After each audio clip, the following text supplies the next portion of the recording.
use your phone or something.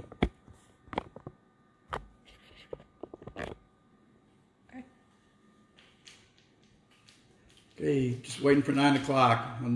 We're going to start in just a few seconds.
Is it 9 o'clock yet?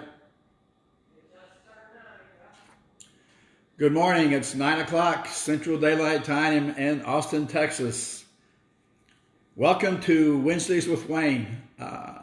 First thing I want to do before we get started is thank you for your time. I do that because a long time ago, a friend of mine told me the most valuable thing anyone can give you is their time. So raise your hand if you consider your time valuable. Thank you. Raise your hand if you don't like when people waste your time. Okay, good. So I have my commitment. I'm doing my best this next hour to make sure your time is well spent. So thank you for spending time with us today. I went to real estate business school. So the company my wife and I have owned since 1989, the real estate business school, where you get your license and learn to use it. This is the learn to use it part. What does that mean? What that means is real estate's a business. And this is the real estate business blueprint we created. It shows the 6 components of a business and the definition and goal of each. So real estate's a business. If you don't treat it like a business and run it like a business, you'll soon be out of business. So what I mean by that is we haven't been taught much about business. That's what we're going to go in today, is how come so many fail in a business that has so many opportunities? Your real estate license guarantees you nothing. If you don't believe me, go ask anyone who's been licensed for at least 6 months. Just ask them, did your licensing courses prepare you for the real estate business? And that would be big no. I mean, think about it. This is one of the few businesses I know of, industries, professions, careers, anywhere, where you get a license and you're clueless. I mean, can you imagine? You pass a test, you study, you pass a test, they give you a license. You have no idea what to do. It doesn't make any sense. I mean, if you're going to be a doctor, there's this period called internship where you learn how to operate on people without killing them, how to diagnose them, how to prod and investigate and use your skills before you go start taking people out. I mean, can you imagine giving your teenager, they pass a driving test, and you give them a license, and you give them the keys, and you go, there's the car. Keep it between the ditches. I mean, it doesn't make any sense. So that's why we created the Real Estate Business School. Because real estate's a business. Treat it like a business, run like a business, you're out of business. And we need business schools, which brings me to my favorite topic, the rotten public education system. So I'm not talking about teachers. Most teachers I had were really, really good. They worked very hard for very low pay. I know they want to do the best they can, but unfortunately the unions have taken the public education system over. So I made some notes so I make sure that I don't forget anything I want to say to you today.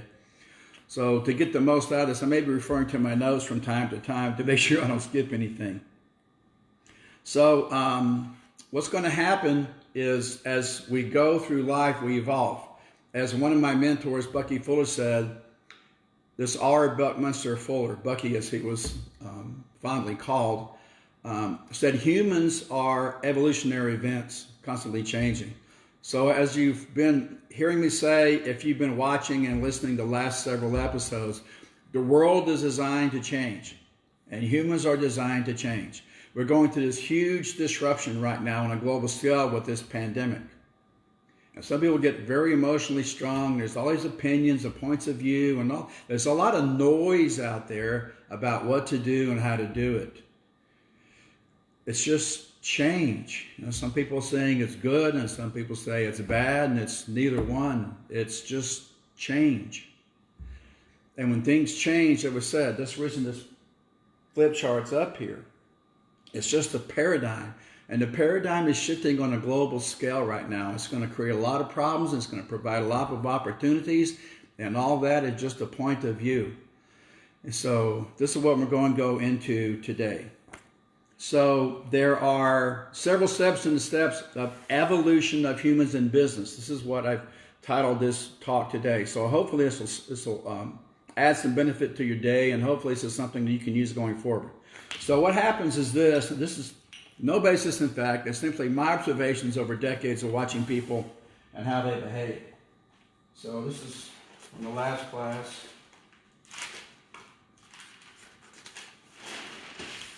Okay, so we start down here at the bottom. And the first thing we do is we're students. That's the first step. This is the other thing that my mentor Bucky said.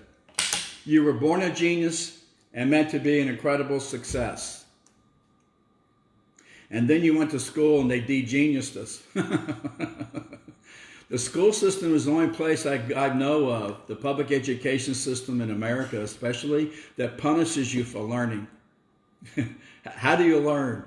Trial and error. You make too many errors, especially on a test, what do you call? Failure. I think the school systems have changed the way they grade us and judge us and measure our success. And I think the more mistakes we discover, the higher grade we should get, not more licks or punishment or demerits or being made wrong. There's a lot of being made wrong in education. There's this right and wrong. You're right, you're wrong. You memorized it, you're good, you're smart. You don't memorize it, you're not, you're dumb, you're wrong. You make someone wrong enough, you'll make them crazy. If you make somebody wrong for a long period of time, you will make them insane. So when I look at the public education system, this is what I see. It's done more financial and psychological damage than any other institution yet created. But some of the richest, most successful people who didn't go or dropped out. So here's what we're told. You go to school, we're told what to learn, then we're told when we learned it. Talking isn't teaching. Listening isn't learning. And the memorization of the right answers is no indication of a person's intelligence of ability. The damages of the public education system are about to become very, very clear. Okay? Traditional human power structures and a reign of power are about to be rendered obsolete. This whole pandemic is going to set a lot of institutions back to zero. I've heard talk of some colleges not opening in the fall. So we're paying these huge amounts of money to send our teenagers to college to get them educated for jobs that don't exist, or jobs that they get, but they can't pay the loans back because the pay's not there. So all I'm talking about right now is change and how we fit into it. So to me, I know it's changing in some places, but all I'm saying is the memorization of answers. The answers we've been given to memorize, there's no indication of a person's intelligence or ability. That's all I'm saying. We're told what to learn, we're told what to learn it. So you memorized this stuff, we pass a test, we're given good grades, we're told we're smart. We haven't learned a thing. My wife and I own a real estate education company. We have a course called Listing Agent. You go through the course, you make good grade, you pass the test, you make an A. You don't know anything. You can make an A on the final exam and not know a thing about how to list property. So there are two ways to learn. One is by memorizing answers, and you can memorize enough answers to where you can pass the state exam. But the only way to learn how to sell real estate is to go mess up 10 or 12 listing presentations. And when you go on listing presentation, you totally blow it and mess it up. It's just a horrible mess. You do that 10 or 12 times, you'll learn how to list property. Most people are fearful of making mistakes. We're taught not to make mistakes, lest we be put at a social disadvantage. We're taught not to raise our hand. We're taught not to be curious. All I'm saying is, again from Bucky, dare to be naive. The best thing you can do is have the right questions. It's not the answers we need, it's the right questions. So when I see the public education system, I see 3 assembly lines: elementary, junior high, high school. And they're all designed to do the product coming out of there is an employee. Okay? They're designed to teach people, what do we learn in school? Be good, do as you're told, make good grades, get a good job, work hard. God, I'm going to puke already. Climb the corporate ladder. Don't make waves. Don't make mistakes. Don't rock the boat. Work for money, but to never create any wealth. And if you take in my previous session, you saw my definition of wealth: the ability to survive blank number of days into the future. So we're taught to work for money, but we're not taught to create wealth. So that's why we created the business school, and this is what we teach. Okay, a lot of times we're not putting data in, we're taking it out, because most people know too much already. They know what they can't do. So we recommend you go out and mess up as much as you can. The Apollo space mission was on course only 3% of the time. 97% of the time, that spacecraft was correcting its mistakes back and forth till it finally reached the moon. This is how, in my view, how life works. It's mistake correct, not mistake blame, mistake justify, or mistake sweep it under the rug. It's mistake correct. The more mistakes you correct, the smarter you get. So that's what I'm saying. So the education system grew throughout America, and especially through the agrarian age. And as the agrarian age declined, the education began to expand dramatically in the 20th century as we entered the second industrial revolution. So the first industrial revolution started in Europe and UK about 1750s, 1760s, and it gradually they replaced the agrarian age and went into the industrial age with machines and steam engines and things like this. And then those folks came over to America. They brought that technology with them. But it took a while. In 1800, only 6% of the population in America lived in cities. In 1800, 6%. By 1900, that number had increased to 40%. By 1920, the vast majority of Americans lived in cities. So this is before government regulations and labor unions. The industrialists, as they were called at the turn of the 20th century, Carnegie, Mellon, J.P. Morgan, Rockefeller, Ford, they needed people who could read, write, communicate, and follow instructions. In other words, they needed an educated workforce. So they helped set up this educational system. It was taught to train employees, not how necessarily to think. That was Harvard. That was J.P. Morgan's business school. But the public education was taught to create employees. That was the product coming out of it. Still taught today. It's still an agrarian age. We're out of the agrarian age through the industrial age. We're now totally into the information age. We're going into a whole new age. But we're still having an agrarian age education system. By virtue of the fact we'll let kids out in the summer. Why do we let the kids out in the summer? So they can go home and help with the harvest. What harvest? I get my wheat at H-E-B. This is how old it is. And the thoughts are debilitating. We see them when they come through real estate school to get their license. They're so fearful of taking an exam, and they're not prepared for the world of business. So they're taught, this is what we're taught, okay? Be good, do as you're told, make good grades, get a good job, work hard for money, climb the corporate ladder, blah, blah, blah, blah, blah. So they do what they're told. They finally get out of school. They go out, do exactly what they're told. They don't get a good job. So step 2, they become an employee. How does an employee see the world? What is the point of view or the context from which the employee views the world? So now we know how a student views it, because all the information has been put there. It's been put there by the parents, by the teachers, by everybody. I'm sure they're well-meaning. I'm not saying they were malicious about this. I'm referring to the parents and the teachers.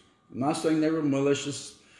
A lot of my parents loved me, cared about me, wanted the best for me. That's why they moved us from Houston to Friendswood to get a good education. And I'll always be thankful for that. Most parents want to see their kids do well and survive long after they're gone. So they give us the tools and the education that I think will help us. At the time, it was go to school, make good grades, prove you're smart, get a good job, make more money, get a raise, get some benefits. Those days are long gone. There's no such thing as safe, secure job. And everybody knows that. After this pandemic debacle, there's no telling what's going to happen next. Look at all the jobs being lost. Now, how many of those are going to be replaced? Go watch this video, Humans Need Not Apply. You've heard me refer to it before, I know, but if you haven't watched it, go watch it. Humans Need Not Apply. It's on YouTube. And what you're saying is within 5 years, 45% of the jobs in America were replaced by robots. I'm not talking about, I'm talking about mundane, repetitive tasks. I'm talking about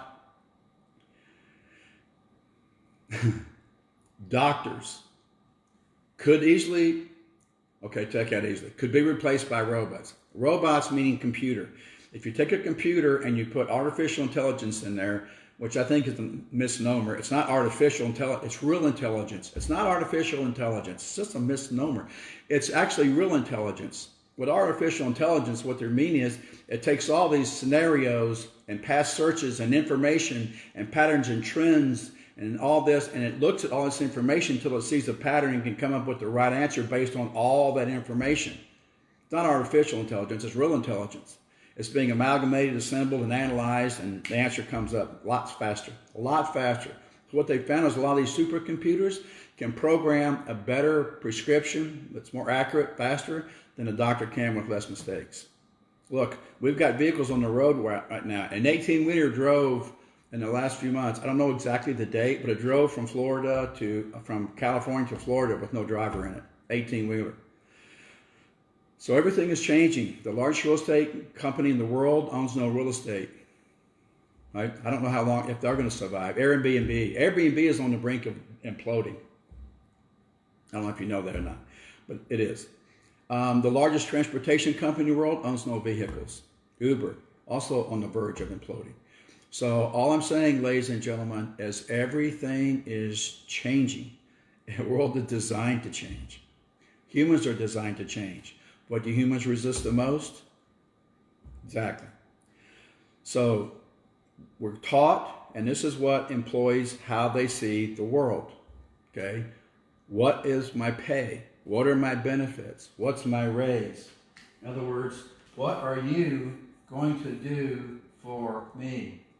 How much money are you going to pay me? When are my vacations? When do I get a raise? What's in it for me? When do I retire? That's really not when they start. That's like the second week.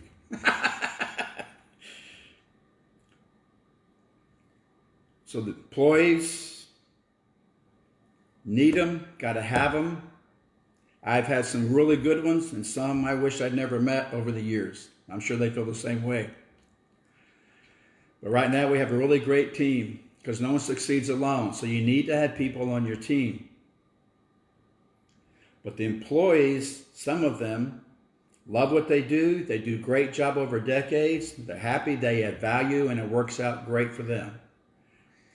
A lot of them are in trouble because they're going to be replaced by either younger generation or technology. So all I'm saying is, when you rethink this whole thing called get out of high school, go to college, stay 4 years, study hard, get a degree, and go get a job and be there the rest of your life and live happily ever after. I just think all of that whole formula is in question. Look, the question I have is, when do you judge the success of your education? Graduation or retirement? And over 80% of Americans today can't put their hands on $10,000 cash. So how'd the education system do? Okay. So the employee has been there for a while. After a while, they get sick. They get sick of either their job, their boss, or their income. And they decide they want to upgrade. So they're walking at their boss, going back and forth, this stumbling, bumbling buffoon. And they go, holy mackerel, my boss is a moron. I think I'll become the boss. So the employee says, enough of this. This isn't it. They see that there's no light at the end of the tunnel. They're not happy. They don't like their boss, their income, or their job. They're not fulfilled. They're not making the money they really like to make. And it's just a mess. So they say, you know what? I kind of like what I do. I just don't want to do it here for them. So they leave. And they start their own business. And they become a sole proprietor. Have you ever heard the saying, every problem begins with a good idea? Well, this is where that came from. So now we have the sole proprietor. This is the sole proprietor's context, okay? If it is to be, it's up to me. If you want it done the right way, do it yourself. Nobody does it better. There's all these sayings that we hear. I've heard them over the years. I've heard people say them, okay? These thoughts, if it is to be, it's up to me. If you want it done the right way, do it yourself. Nobody does it better. My customers want to hear from me. It just keeps people in struggle. So look, so I'm going to show this to you again.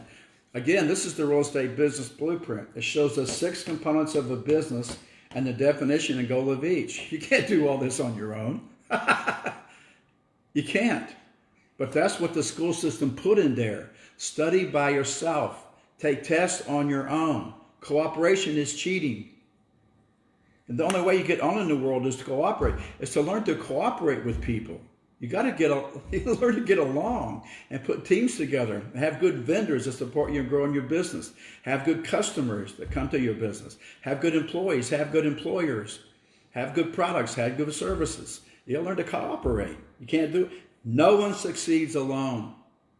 No one. You see one person, but I can assure you behind that one person that we see is this team of highly skilled specialists helping them succeed. And I'm just speaking for myself. I'm not telling you what you probably don't already know, but that's my personal experience with this. You see me, what you don't see is everybody helping me do this. But this is the employee point of view.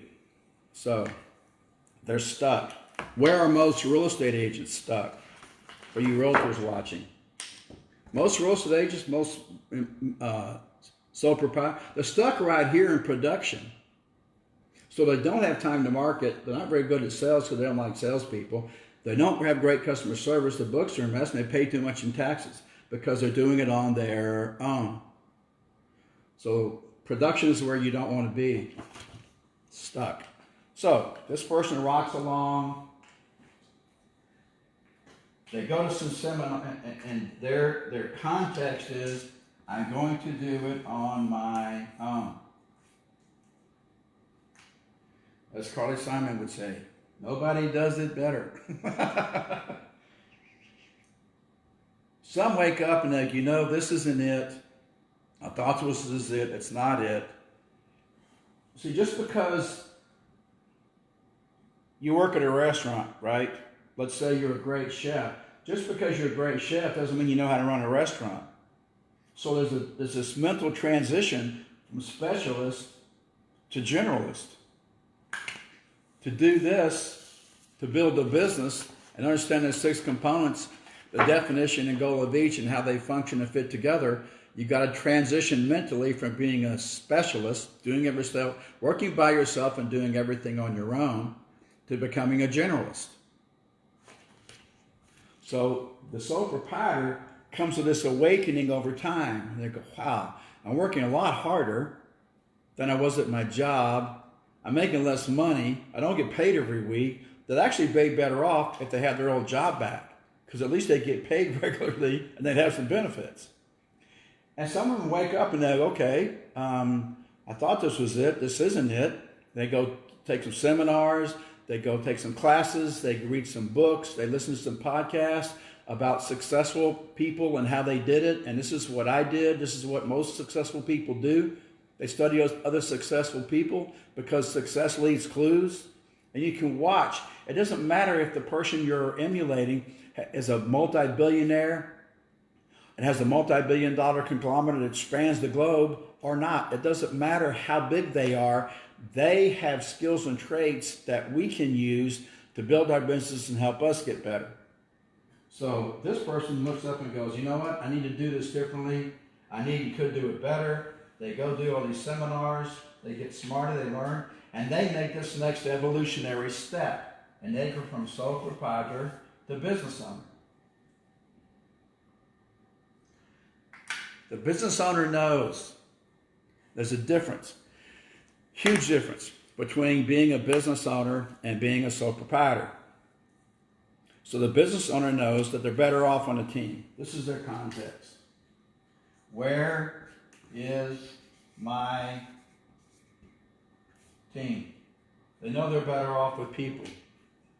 So why doesn't this person put a team together? Because they're stuck by their mental thoughts. See, please hear this. Everything begins with a thought. You were once a thought. This was once a thought. That was once a thought. Someone had this thought, and then they took this action. There's this behavior. So the thought drives the behavior, right? Then the behavior creates the result. The result is you. The result is the pen. The result is the flip chart. So the thought is, if it is to be, it's up to me. The thought is, people are expensive. The thought here is, they're stuck right here by their thoughts. So the thought is, you can't find good help, so they don't look for good help. The thought is, people are expensive, so they don't go hire people. The thought is, they're not dependable. They don't show up in time. They talk about all the negative aspects of having a team together. Of course, there's some ups and downs. People, the employees have lives. They've got other things besides just working for you. And so when I hear all this, you can't find good help, employees are, all this nonsense, you know what I hear? If you listen, really listen, here's what you'll hear. I don't know how to get the right people to do the right thing at the right time. If you can figure that out, then this becomes magical. How do you get the right people on the bus and in the right seats? And the wrong people off the bus?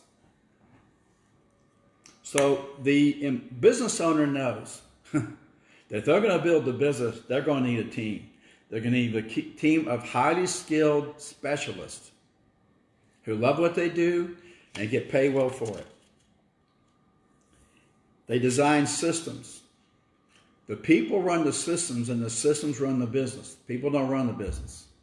So the business owner's job, in my opinion, these are just my opinions, their job is to give the employee, first of all, you got to hire the right people. So we have a system where we hire the perfect person for the perfect job in 45 minutes or less with no resume or interview.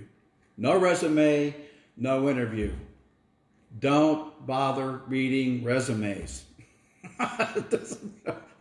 Why? If you've ever written one, you know why. I think the marketing people called it puffery. And why interview them? Look, Chris Rock said it best. When you're meeting someone for the first time, you're not meeting them. You're meeting their representative. So why would you interview somebody?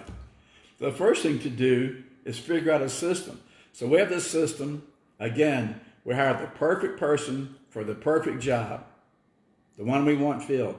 45 minutes or less. No resume, no interview. After we find the right person, then we interview them. After we find the right person, we know they're a fit for that job, then we talk to them. Then we look at their resume. What are your technical skills? What are your social skills? And then we go through this next process. But step one, find the right person. It's amazing how many employers I see hire someone just like them and they blame them for all the problems. There's no one to blame. If you want to blame someone, go look in the mirror. You'll see the source of all your problems. So we need to figure out how to find the right people. So you know how to get the right, most business owners, they know how to get the right people to do the right thing at the right time. They know that the success of their organization is dependent on getting people in there to do those jobs perfectly, to love what they do and put the right people in there. And then they make this transition from specialist to generalist. And they work on the business as much as they work in it. So they start working in it less. They start working on it more. They design the systems. They have a balanced life. They enjoy the fruit of their labor. They design, build, and manage the business, which allows them to spend less time working, yet generating more income. So at this point of evolution of humans in business, this business owner has proven a certain amount of mastery over time and money. And that's mainly the crux of what we teach. Most people have not managed the subjects of time and money.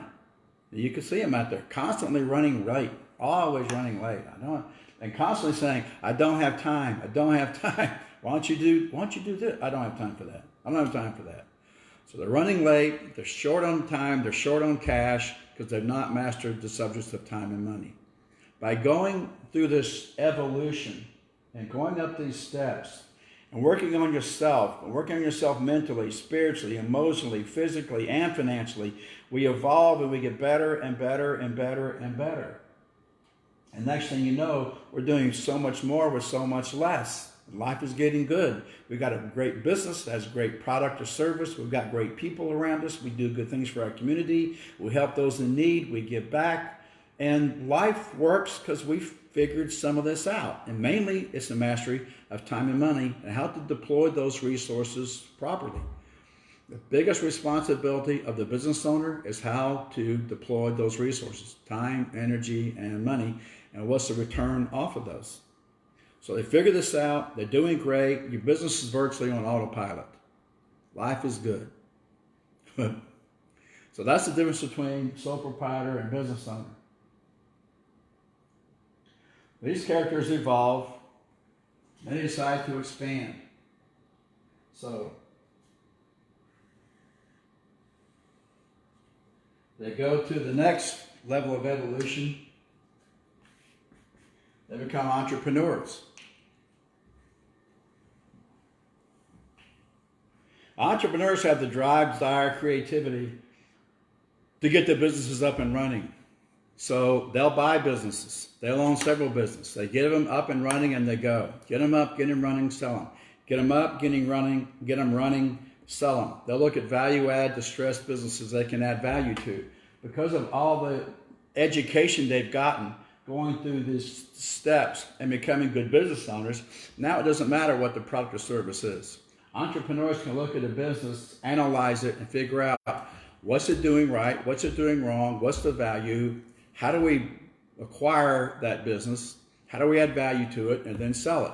And that's what entrepreneurs do. You'll see them bounce from business to business to business, acquiring companies, fixing them up, selling them, and moving on.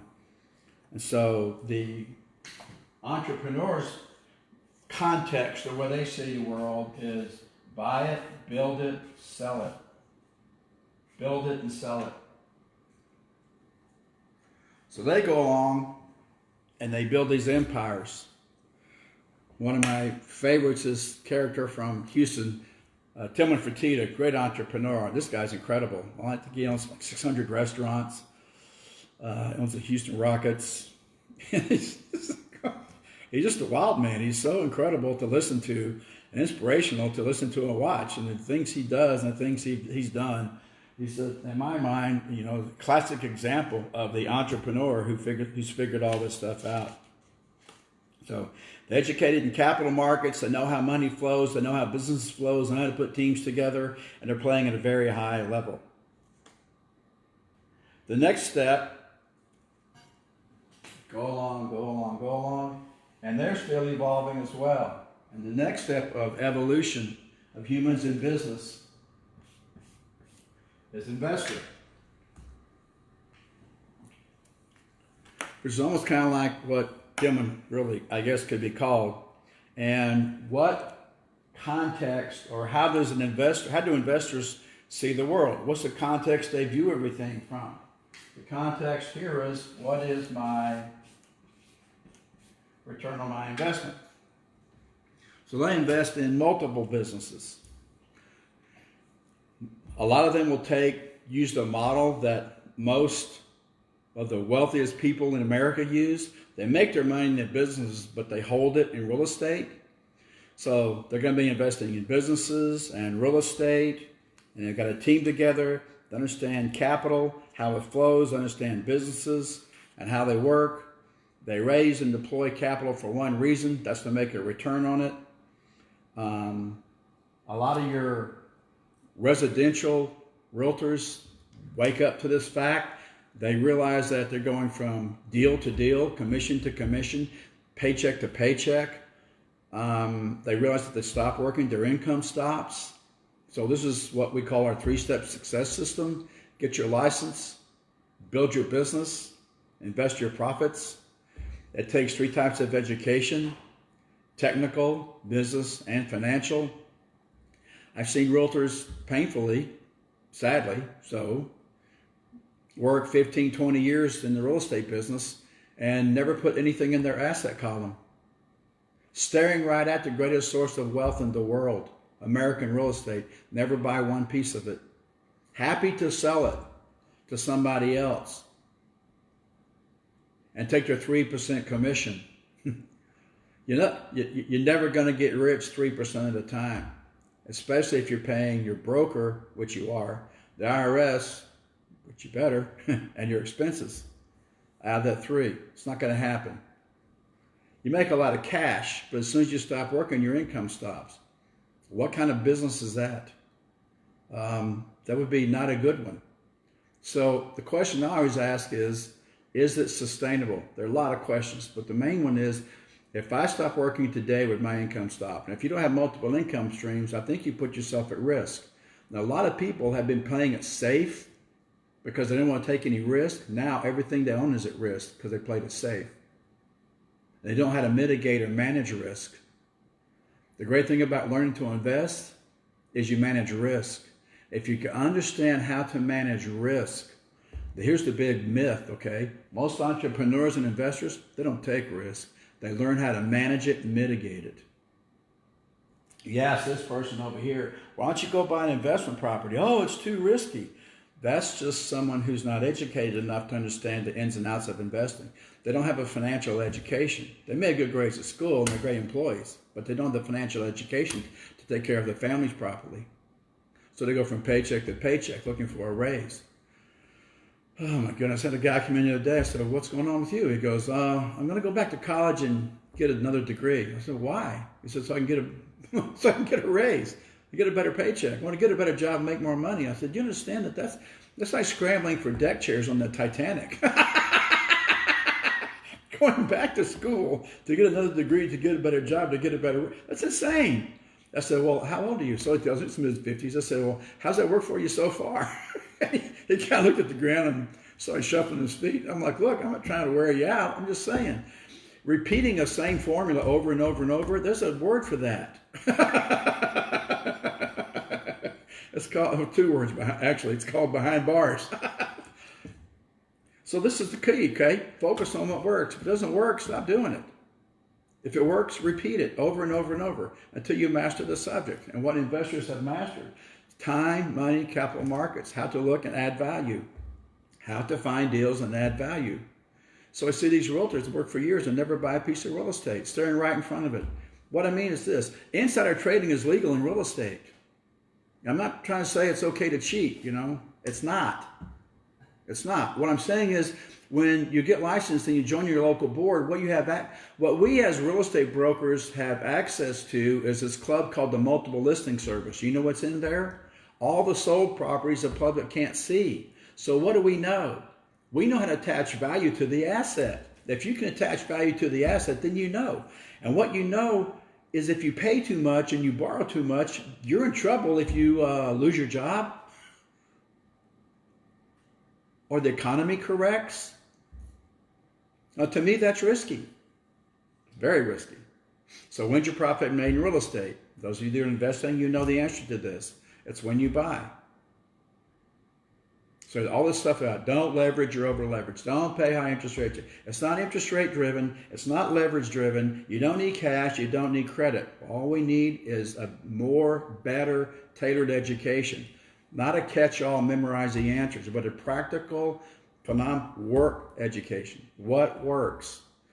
Get your license, build your business, invest your profits. Technical education. Got to have it. Most of the complaints to TREC and the Real Estate Commission and the lawsuits come from contract disputes, because some of these realtors do not have the technical education. They haven't studied and mastered their craft. They don't know how to fill out contracts, and they get sued right and left.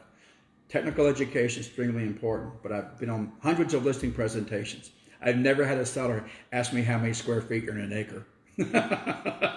I've never had one of my clients ask me the difference between accretion and erosion.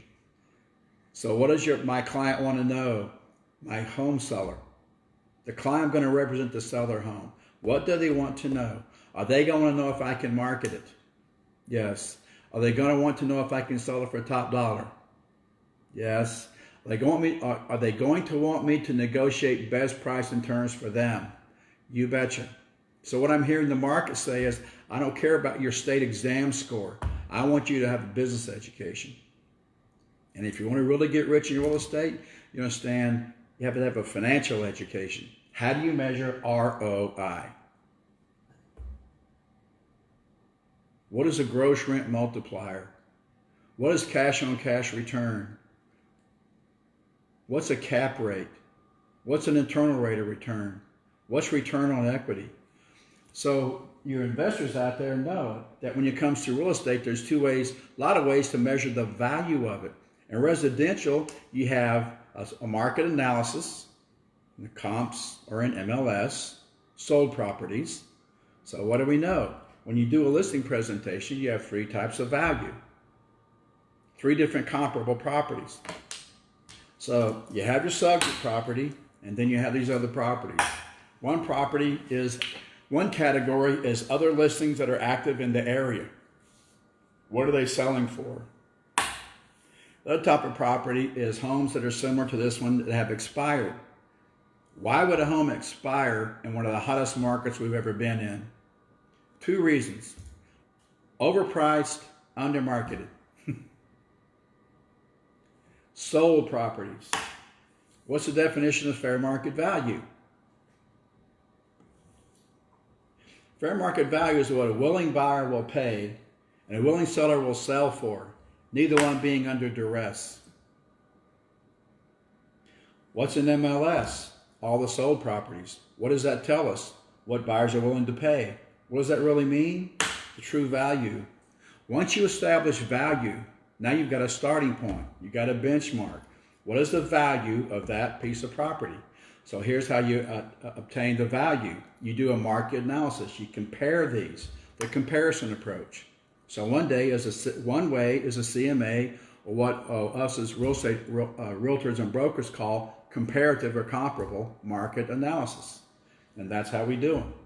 The other way is an appraisal. Appraisal is pretty much the same way, it just takes a different license. But they also have the sales comparison approach. They also do an income approach. They also do cost approach. So it's much more detailed. It costs a lot of money, and they're worth it because they give you value. And the reason I see most people don't invest in real estate, they don't understand how to attach value to the asset. So what kicks in? Once again, it's our thought process that keeps us poor and struggling. And the thought process is one of two things. Humans make decisions based on one of two things: gain pleasure or avoid pain. What drives the stock market up? Confidence, opportunity for gain, pleasure. What drives it down? Doubt, uncertainty, fear of loss. So humans make decisions based on one of two things: gain pleasure, avoid pain. So why don't you buy an investment property? Oh, no. I might lose my money. Oh, my goodness. So what? You're better off losing all your money on a house. At least then you'll learn how. Than you are working forever and never making any investments at all. The biggest risk in investing is never investing, because you don't learn anything. You learn via trial and error. It's nature's prescribed method. Now go buy a house. Figure out. You'll successfully discover what you don't know. For sure. I mean it. So these are the two ways to ascertain the value of an asset in residential property. CMA, appraisal. Commercial, that's the value of the income stream. So what we know is we have this P&L, profit and loss, and the P&L for the property is called the Annual Property Operating Data, or APOD form. At the bottom of the APOD form is the same thing as the bottom of your P&L. It's a net profit or loss. That net number that's left over, the cash that's left over after expenses, not including debt, is your net operating income. So investors will take that income stream and attach a value to it. And the way you attach a value to it is with a capitalization or cap rate. And every property, every investment is unique to every investor. And they're all different and they're all unique. And if you have your criteria, then you know. Some like a high cap rate, some low. Some like a high GRM, some like lows. Different cash on cash rate. So you've got to know how, in my mind, you've got to know these metrics and how to use them. What is a gross rent multiplier? What's the definition? How's it used? What's it tell me? What is a cash on cash return? What's the definition? How's it used? What's it tell me? What's a cap rate? What's the definition? How's it used? What's it tell me? What's an internal rate of return? What's the definition? What is that thing anyway? And what does it mean? And what does it tell me? And how do I figure out how to mitigate my risk and increase my returns? It takes a financial education, that's all. So this is what the investor, at this point, this student has become an employee and become a sole proprietor and become a business owner. By the time they get to entrepreneur, you know what they figured out? They figured out around the business owner level that most of what they learned is wrong. They learned that most of what they know is wrong. So my question to you is, what if everything you know is wrong? I'm not saying it is, I'm just asking you a question. What if it was? What would you do tomorrow? And then the entrepreneur, and then it is on fire, and then you become investors. The investor's question is, what is my ROI? So at this point, this is total mastery of time and money. So the investor knows how to invest time. For you real estate agents out there, and you sole proprietors too, I'll say this to you. Please write this down. This is the best things I ever did for myself. Please write this down. I am worth blank per hour. And assign yourself a dollar value. If you don't know how to, if you keep saying to yourself, I don't have time, and you're constantly running late and out of time, just track your time every hour for a month and go look at it. You'll see where the holes are. Same way with money. If you don't have money, look at every penny you spend for a month. Then go look at it. You go, wow, I bought all that? I wasted my time doing that, and I wasted my money doing that. No wonder I don't have time and money. So it's the mastery of time and money. And investors know time, energy, money, the most valuable resources they have. They deploy them wisely, and you demand a return on that investment. So realtors, please do this. Write down, this is how much I'm worth. And then watch how you spend your time. Hire admin. I went over this in the last session. You can hire good administrative help for 10, 15 bucks an hour. Why would you do that? It means you're making 10 or 15 bucks an hour. So if you want to make more money, work on higher paying jobs. Perform higher performing tasks. Okay, that's investing, okay? Last piece is this. This character figures it out. They master time and money. Life is good, life is easy. They're now in the third leg, the last phase of their lives. So they go to the involved to the next level. And the next level is philanthropist. Philanthropists understand that capitalism is giving. It's not about taking. It's not about taking and keeping. It's about giving. So philanthropists are going to perform, they're going to go out and form foundations and trusts, and they're going to start giving their money away. So you'll see them. This is the context of how the philanthropist sees the world. And what the philanthropist thinks is, how much can I give? If you could give it all, would you give it? If you could give, would you give it? If you had it and could give it, would you give? And the answer, and you and I both know, is yes, because humans are chromosomally programmed to respond favorably toward one another. We're designed that way. And when a human being gets what they want when they want it, and what they need when they need it, they become altruistic. We're designed this way. It's in the DNA. We're designed to respond favorably toward our fellow human beings. So once you let go of this sell your body, mind, and spirit for a paycheck point of view, and you go out and do what you're supposed to be doing, then what happens is you become truly wealthy. And once you become truly wealthy, what does a human being naturally want to do? They want to give. We want to assist. We want to help. We want to be of use to each other. And everybody knows that. When you take away what people want and need, and then it becomes me or you, then there's a problem. But as my mentor Bucky said, it's no longer a me or you world. A lot of people haven't figured that out yet. They're still living in scarcity, want, lack, limitation, and need. They think there's not enough. They don't understand leverage or doing more with less to the point we do everything with nothing.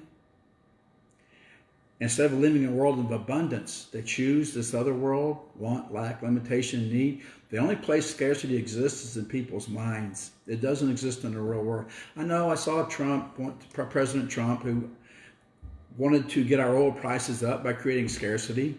He's asking Russia and Saudi Arabia, stop producing oil. What happens? It creates scarcity. What happens? Prices go up. What happens? Our oil workers go back to work.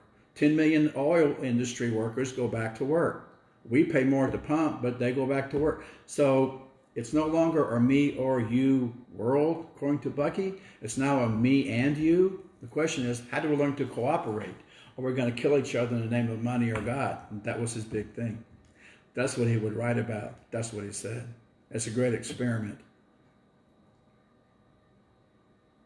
So once you become philanthropist, you want to give it all away. So start structuring your trust and your end-of-life documents now. Who can you give it to? This is evolution of humans. Capitalism is based on giving. How much can we give? And most capitalists I know are very kind, very generous, and very giving people. They give away a lot. I see a lot of people very greedy. They keep it. They don't give. If you're not tithing, start tithing. You should be tithing. Tithe means 10. If you start tithing, a lot of your financial problems will clear up fairly quickly. God loves a cheerful giver. Philanthropists. That's the product of the real estate business school. So while the public education system's product is employees, our product is philanthropists. So that's what we teach as our students. This is what we teach our students. Our whole curriculum is designed to teach mastery of time, money. How to do well by doing good. How to create philanthropists who understand that their job is to give everything away. Okay? Got it? That's the evolution of humans of business from Wayne's World. That's my point of view on this subject. So that's what we teach, mastery of time and money. Our product is philanthropist. So thank you for joining us today. Go to real estate business school, where people excel, businesses flourish, and success becomes normal, where you get your license and learn to use it. There's more to life than just making money. Yeah? But most problems are financial problems. So let's get this thing called money handled so we can go out and do what it is we're really supposed to be doing. Okay. Thank you again for joining us. Let's go out and make it a better world. See you next Wednesday. Bye.